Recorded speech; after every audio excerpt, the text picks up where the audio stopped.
Now we have to find out the output of this program. We are having 4 lines. Int I equal to 13, I equal to I right shift 2, then printf statement and return 0.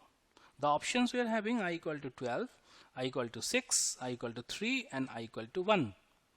To find out this problem, so main line of execution line is this right shift operation, right?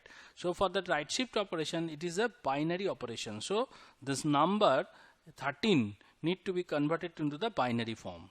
So if we convert this number 13 into the binary form, it comes down 1101. After that, the operation is right shift.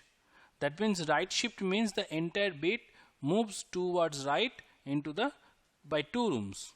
Now it is showing there how it's coming down. So the right operations has gone down, the 2 bits has left out from the system, and the rest of the 2 bit moves towards the right. So it's come down to 3. Now we have to verify this code by using the compiler. Okay, so it's a compiler. Just I'm clicking compiling. Fine. Once it's compiling, then it is correct. The value of I is 3. So we are coming down to the option. We are having 4 options. So out of these 4 options, the C is the correct one.